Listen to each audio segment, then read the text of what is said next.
Hello everybody, it's Julia here from Highly Sensitive Tarot, and I'm here today with another one of my deck reviews, my first impressions videos. This one is for July, and this month I've only got 2 decks. I usually have a few more, but this month I've only got 2. One which was bought for me by my friend, which is this one. The Art Oracles deck, which I have to say I just think is fab. I love it, it's brilliant. And the other one is the Mary L Tarot, which I bought for myself, and I shall pause the video and put a timestamp in the video so that you can watch one or the other or both if you like. But anyway, we shall start off with this one today. This is the Art Oracle, and I think my friend bought this for me from Amazon. This is, who is this by? Let's have a look. This is copyright 2017 by Lawrence King Publishing Limited. This is an imprint of Orion Publishing Group by the looks of it, in London. This was written by a lady called Katia Tilevich, and the illustrations are by Mikkel Summer. And it also says on the box that none of the advice is directly quoted from the artists, but it has been inspired by them. It says on the box, change your life with art, consult the oracles today. The Art Oracle cards offer advice drawn from the 3 key elements in the artist's lives. Choose a card to consult the Art Oracles and change your life, your work, or your inspiration. So there we go, that's the back of the box. It's a really nice box actually.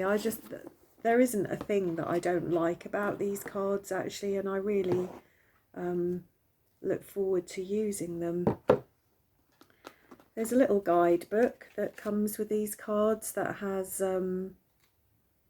quite a lot of information in it actually. I shall get to that. And it's quite a simple little box, certainly nothing fancy about it, but I really like these cards. As I said, I haven't used them yet, but I have sort of kind of flicked through them. This is how all the cards are laid out. You get the image of something the artist has done, and then a little bit of writing, a little bit more than keywords, but not quite as much as the book would have to say. This is the guidebook that comes with the deck, and as you can see, there's quite a bit of information about each of the cards. There we go. So I'm going to show you each of the individual cards, and I might give them a little shuffle and draw one of them and read it properly from the book. But I shall show you all of them. How many cards are there? There's 50 cards here. Most of the artists here I recognise, many of them I love myself. So this is Andy Warhol. I say most of them I know, but this one I don't. Ai Weiwei. I probably said that completely wrong. Albrecht Dürer. Again, that's one I don't know. In fact, all of these ones at the top I'm not that familiar with, but most of them I am. Alguerrero Bottini. I've said that completely wrong, haven't I? Artemisia Gentile She. I've probably pronounced that completely wrong as well. Buckminster Fuller. Caravaggio.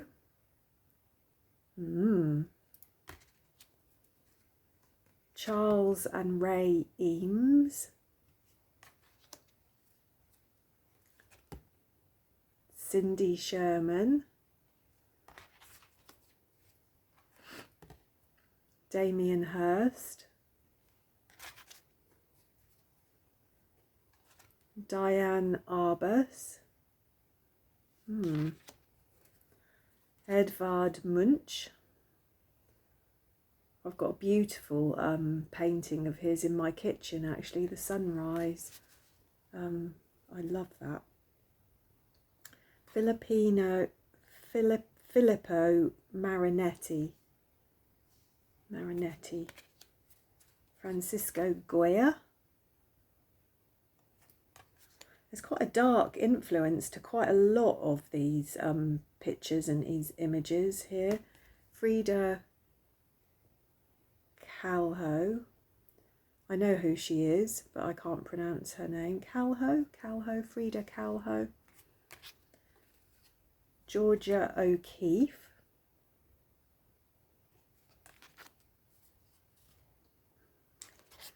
Gilbert and George. Grayson Perry. Gustave Courbet. There's a lot of rudeness in these cards actually as well. This one is really quite funny, isn't it?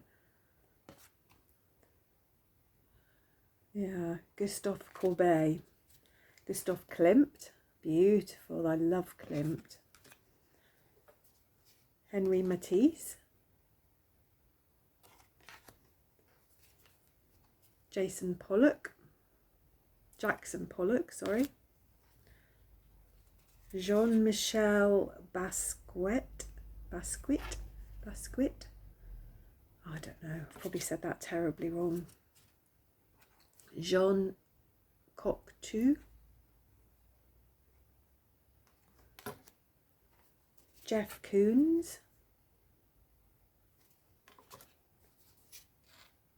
J.M.W. Turner.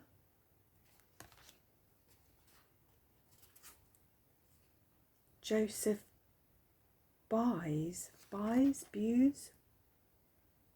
That's bizarre, isn't it?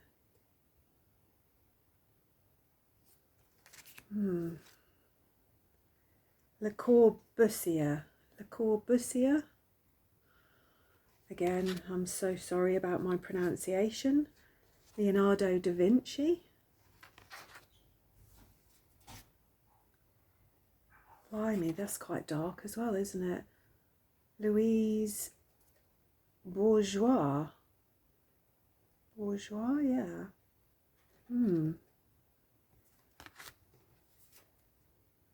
Marcel Duchamp. I wouldn't have put her in here, to be honest, if this was my deck. Marina Abramovich, I think that is how you pronounce her name. I've seen bits and pieces of her work around, and there's quite a satanic element to her art. Yeah, I probably wouldn't have included her there, but there we go. Michelangelo.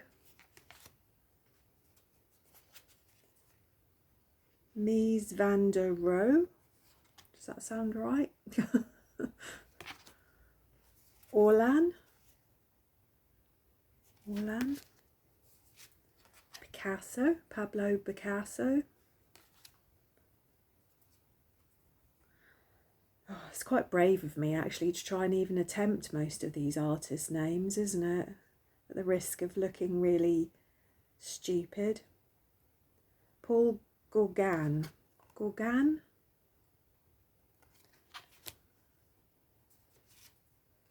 Piet Mondrian. I remember seeing this in an art gallery in Amsterdam perhaps, or Barcelona, I'm not sure. Rem Koolhaas.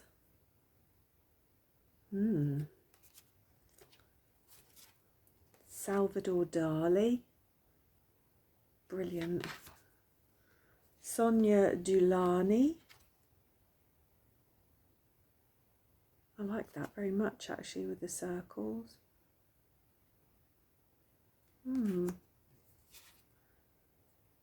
Sophie Cal. Sophie Cal.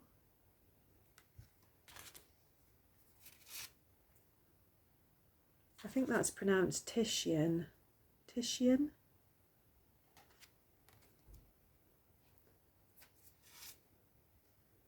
Tracy Emin.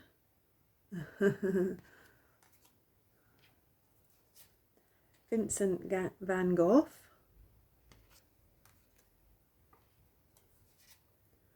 Wassily Kandinsky. I remember Kandinsky well from my son, actually, when he did his art A-levels. I don't like it, if I'm honest. William Blake. There's a lot of nudity, as I said, in these cards. William Morris. Nice folksy sort of stuff there. Yayoi Kusuma. Yayoi Kusuma. I'm so sorry if I've pronounced that wrong. And is this the last one here? Yves Klein. Yves Klein. I think perhaps that is.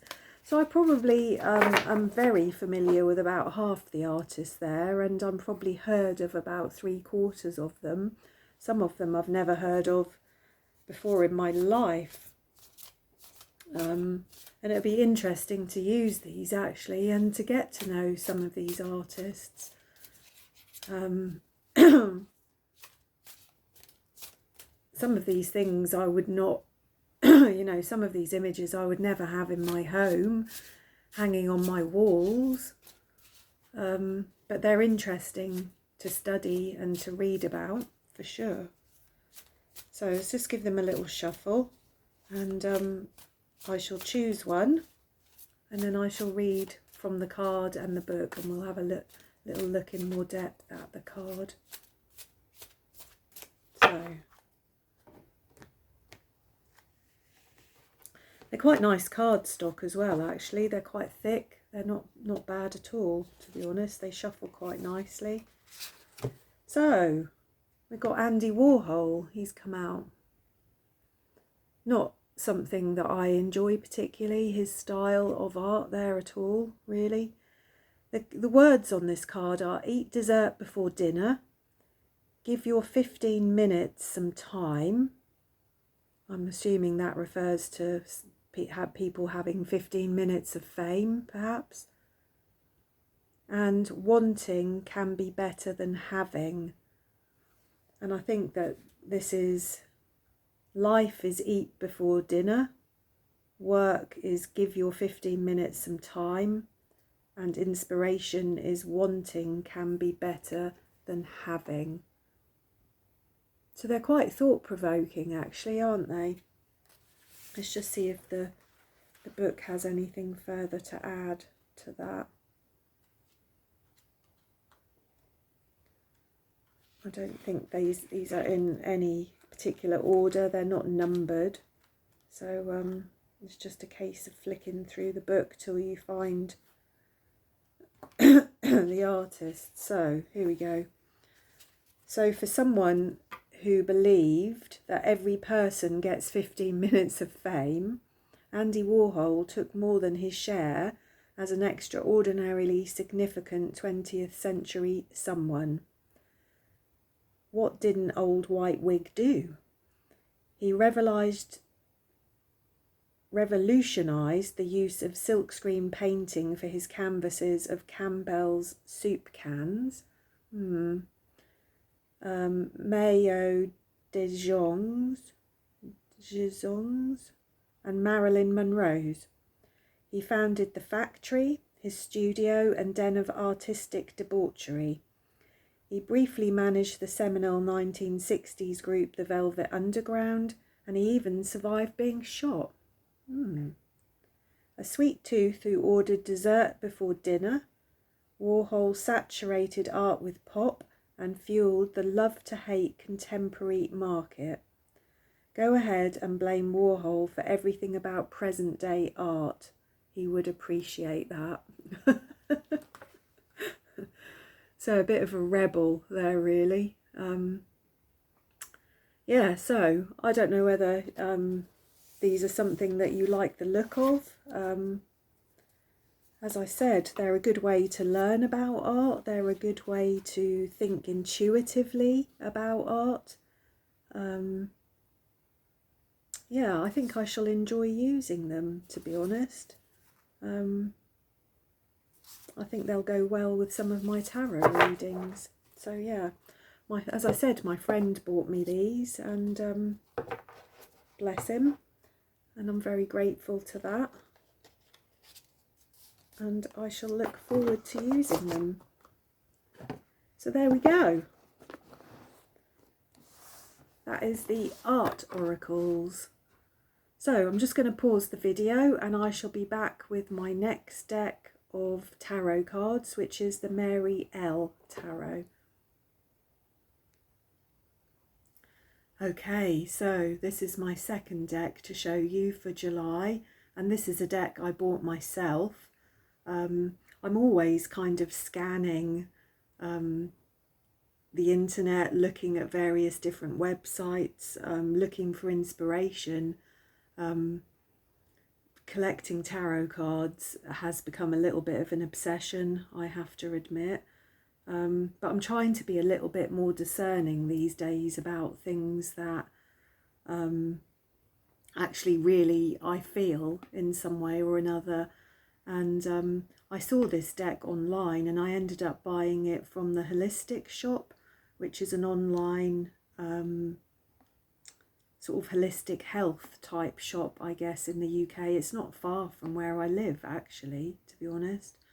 But I ended up buying this deck from there, and I think they cost something like maybe £26 or £27, I'm not sure. What have we got on here? I'm trying to see. So this is by Red Feather. I think that's the publishing house. It says the copyright on here is 2019 by Marie White.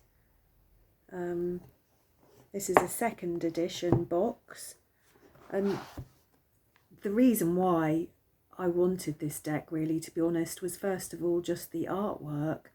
The artwork is just mind-blowing for me, actually, I have to say. There are just so many images in this deck that I would have on my wall. You know, they're things that I would be happy to look at every single day. And I just love this deck. All I've done so far really is flick through the deck. I haven't used it to read any cards with yet.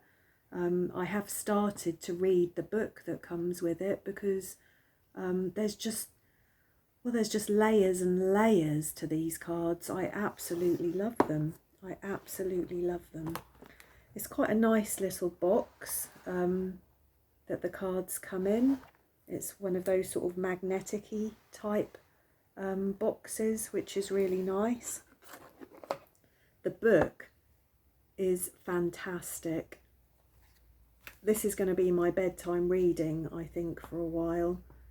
There is just so much information in here. I'm going to read bits to you from the book shortly. And then the cards are in this sort of box here. If I'm honest, I probably prefer the sort of more tuck box. Not tuck box, that's the wrong word. If I'm honest, I probably prefer these type of boxes to these. I find these a bit big and bulky, and I'm never quite sure what to do with them once I've opened them. They take up a lot of space on your bookshelf, don't they? But anyway, the cards, this is the back of the cards, quite simple, quite nice, and these conjoining circles and the snakes here is a theme throughout this deck, from the little bits that I've read already. The cards are gilded, in silver. They're really quite nice. It's already started to come off on my hands, as I expected, but they're really shiny and nice, to be honest. They're not the best cardstock, if I'm honest. They feel a little bit sharp in my fingers, and they're a little bit flimsy as cards. You know, they're not very substantial, I suppose, is what I'm trying to say. But the images on these cards, well, every single one. You know what it's like? You get a new deck of tarot cards sometimes, and you could just sit and do a reading with them. You know, you could just sit and read with them immediately. And these cards I could, but I actually feel that I want to take my time a little bit. I want to get to know these cards in more depth, because, you know, I could read them intuitively. I could read them with my knowledge of tarot cards, but I just think if I study this book a little bit and get to know the various depths and themes of these cards, I think I'd have a much better experience with them. As I said, I just love them. There's a fair amount of nudity in these cards, as you'll see from the Fool here. I don't know whether you can see that up close. This is a male figure, and he's nude. It's quite nice to see male nudity as well as female nudity. We quite often see women's boobs and bits and things, don't we, in tarot cards, but not very often male bodies. So so it's quite nice that that it seems more balanced, I guess, in that way. So let me just have a look at this book. Yes. So yeah, all text and images by Marie White, copyright 2012 and 2019. This is the second edition, 2019. Red Feather Mind, Body and Spirit logo is a trademark of Schiffer Publishing.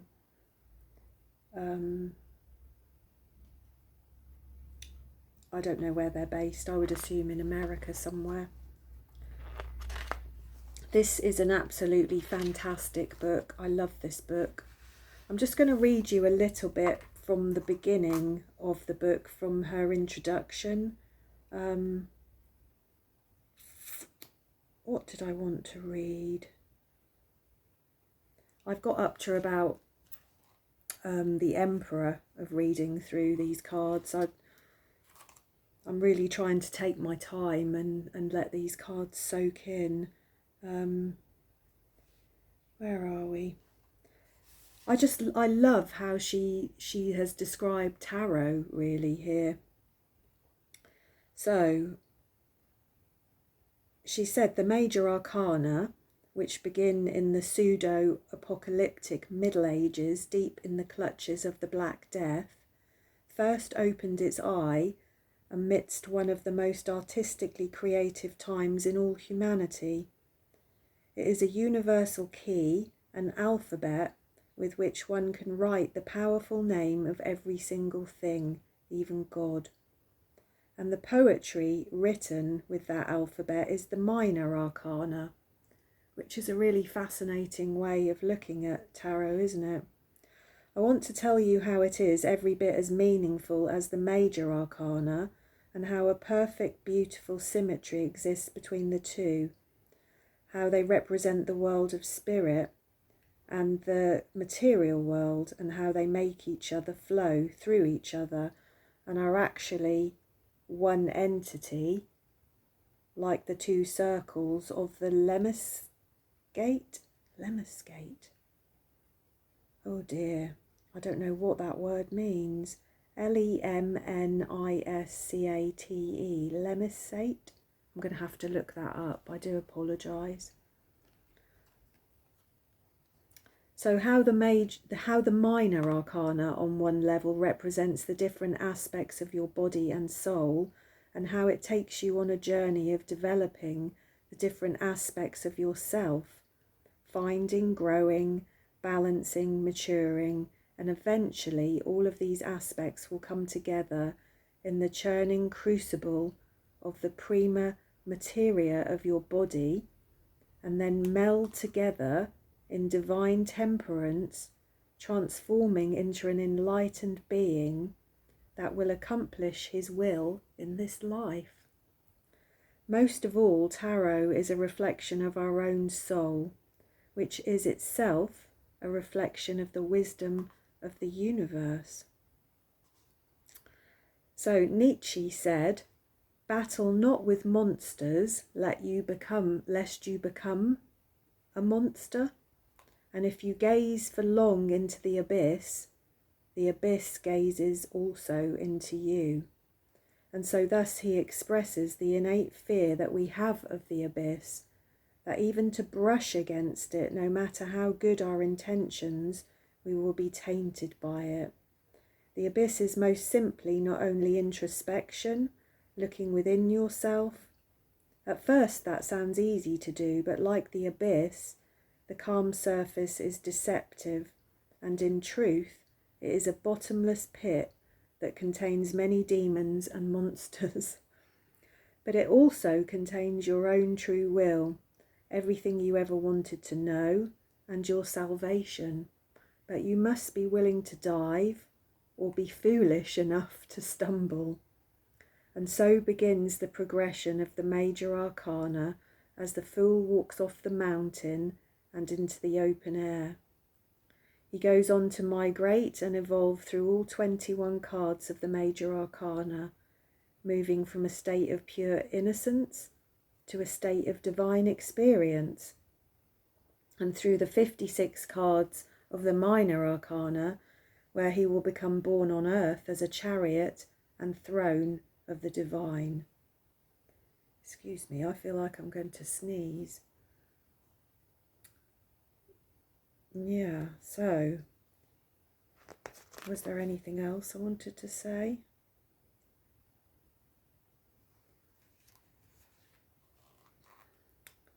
Where are we? The structure of the tower.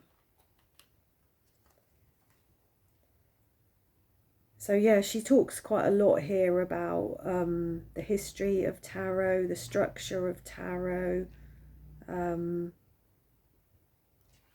It's really interesting, actually.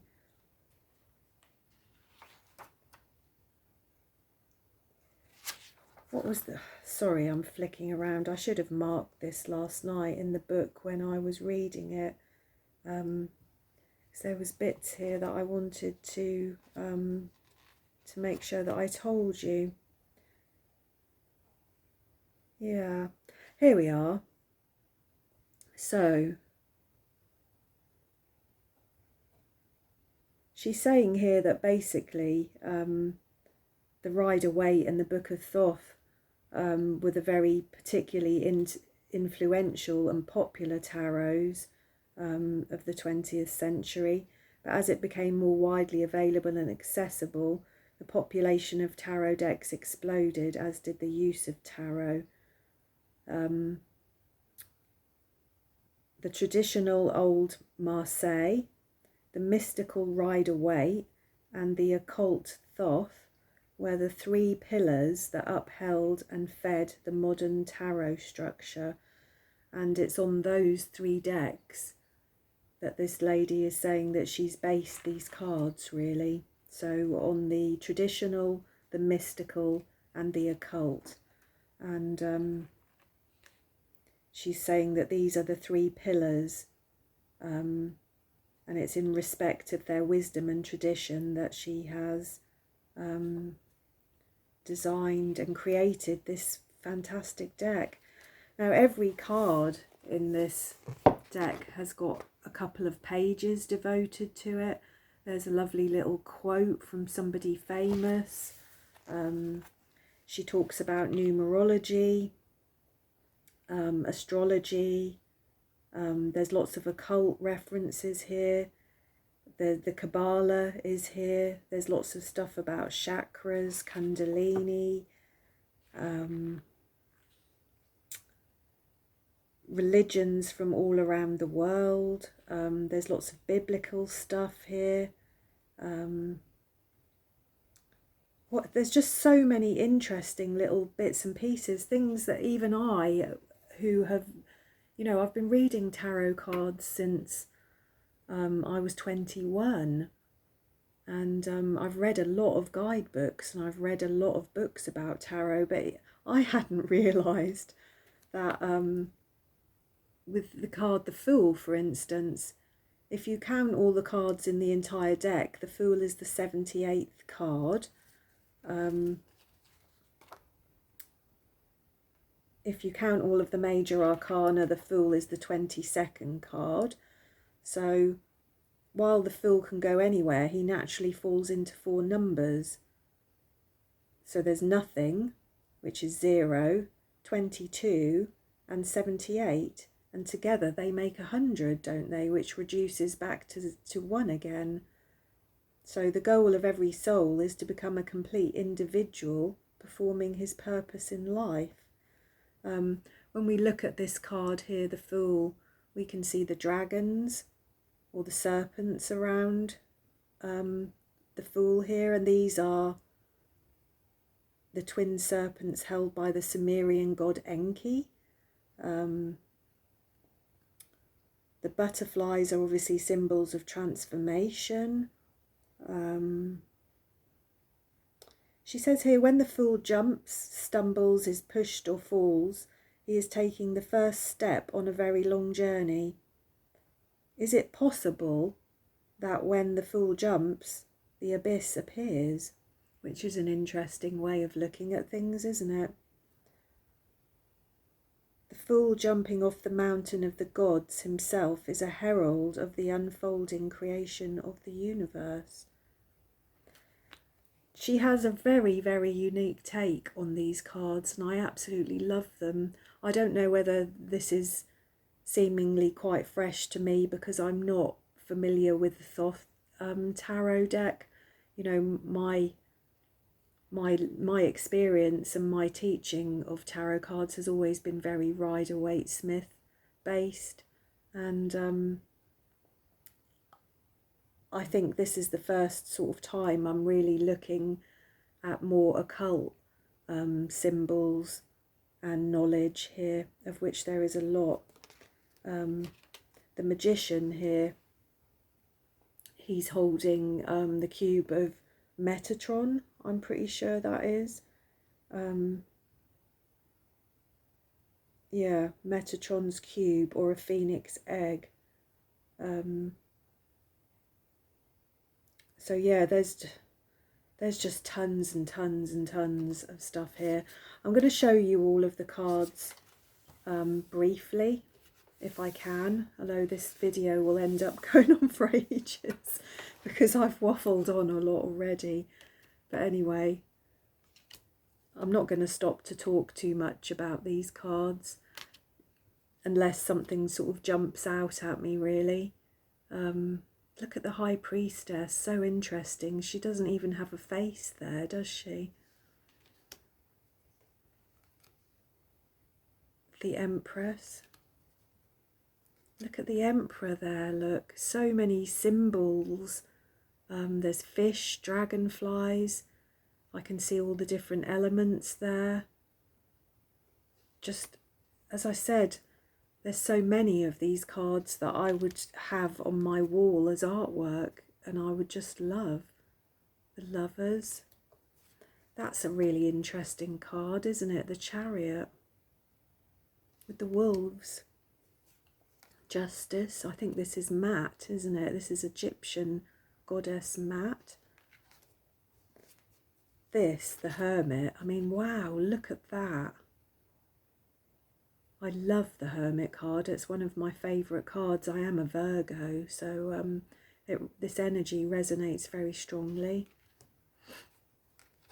This beautiful Wheel of Fortune. Strength, which I think really does represent the inner struggles that we have. The Hanged Man. It's a very watery energy there, isn't it? death.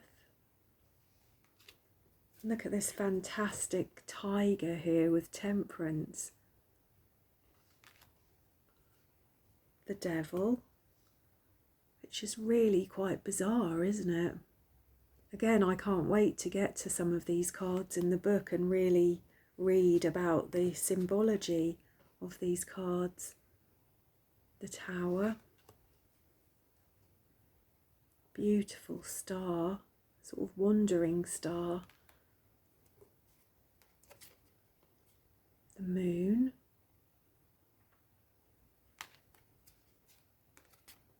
The Sun. Judgment. I mean, look at that. That's just gorgeous, isn't it? I think that's a phoenix there, perhaps. The World. Now this one, the Ace of Wands. I mean, what the hell is going on there?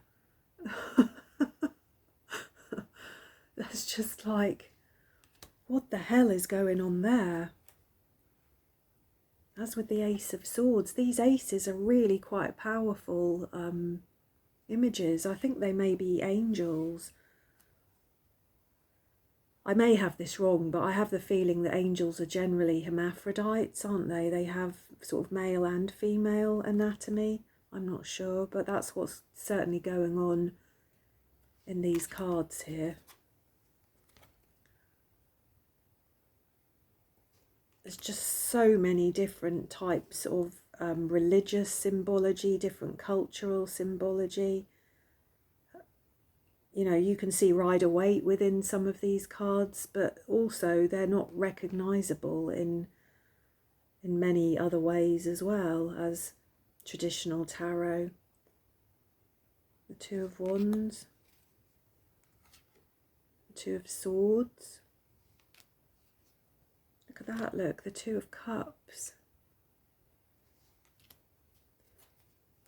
Two of Pentacles, that's fantastic. Look at this, look, the Three of Wands. These little snakes, these little black serpents, they're quite a theme through these cards from what I've seen.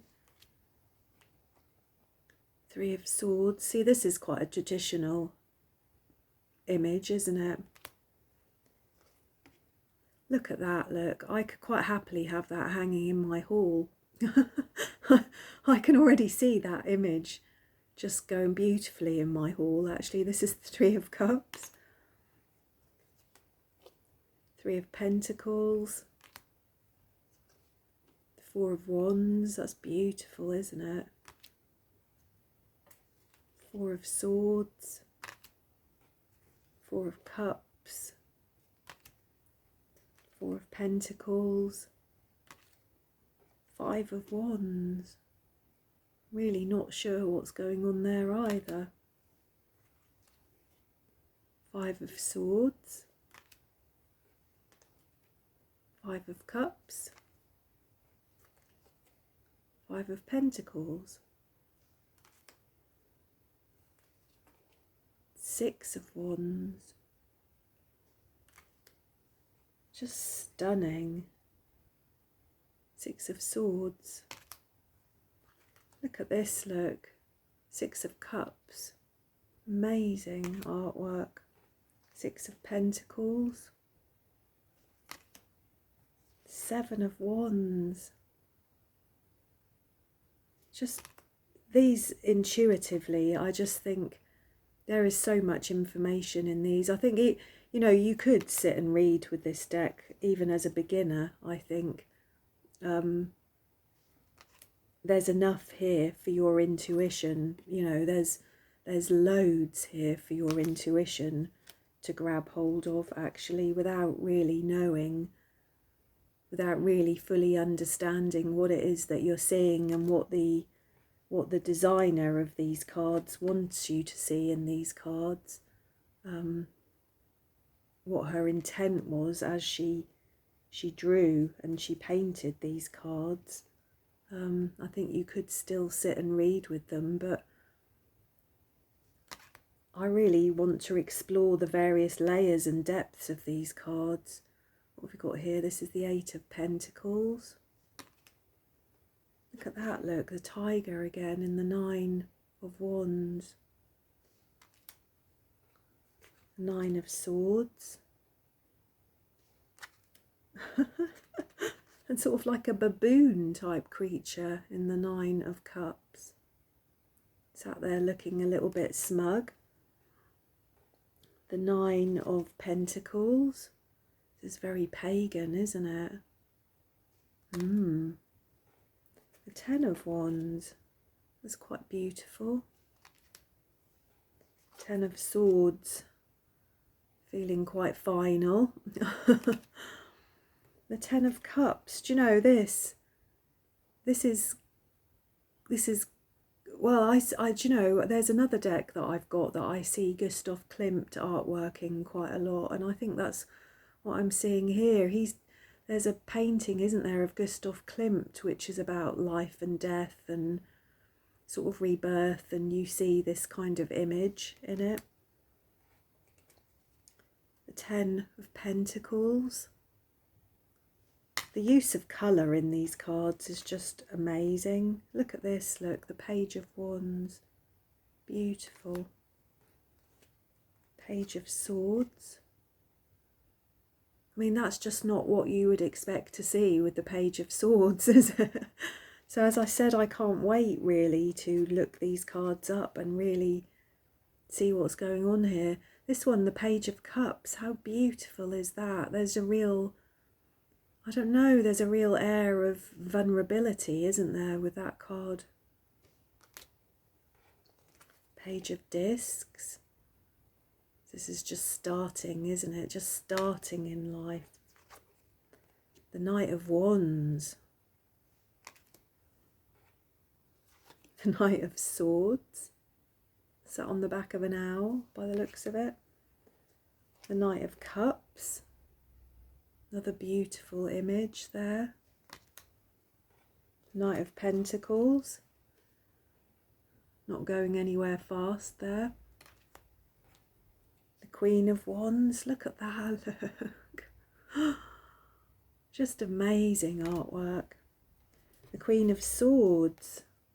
I think this is really fascinating. This is almost like the three-eyed crow, isn't it? I don't know whether I've got that right. I shall have to look that up in the book.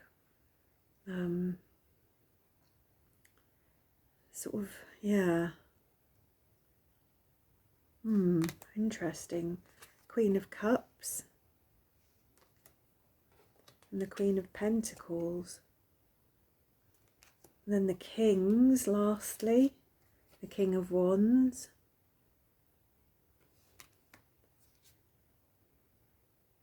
God, look at the King of Swords there. The King of Cups. And lastly, the King of Discs. Look at him. This is almost like, this is Pan, isn't it? I would say. This is the pagan Pan. Enjoying an apple there.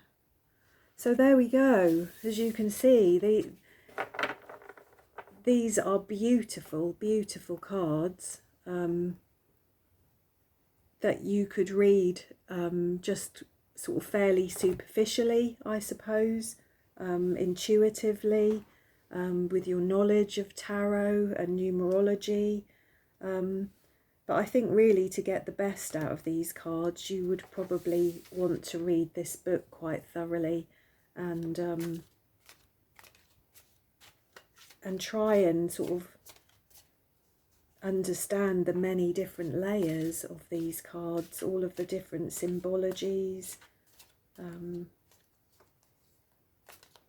There's just so many layers to them, so much depth. So let's just give them a little shuffle. I don't think I've got a favourite card as yet, and I normally pick out a favourite card quite quickly from a deck, but there's so many here that I love. Let's just pick a card out and I shall read from the book, just to give you an idea of the depth that this lady goes into. Ah, look, we've got the Ace of Cups there. So that's a good one actually to read. For me anyway. There we are. The Ace of Cups. So, the Ace of Cups is the angel, constellation Aquarius, in the winter solstice. The element of water, lunar, with the pure wings of a dove. It is yin, internal and soft. Sorry, there was something going on outside.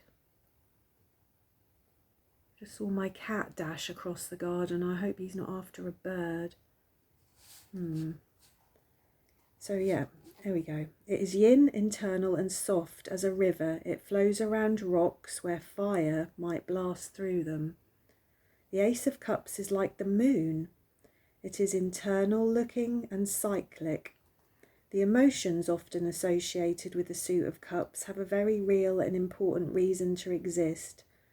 They are the messengers of the subconscious, just like angels are a messenger of God. Emotions are only what lie on the surface, though. Beneath are waters that are very deep, the reservoir of all human knowledge that we have inherited from our ancestors, and their ancestors back to the very oldest of all living things on earth, in an unbroken chain. It is very ancient and wise and speaks to us through emotions, dreams, visions and gut feelings, intuition and psychic phenomena. I do not know where the bottom of this water is.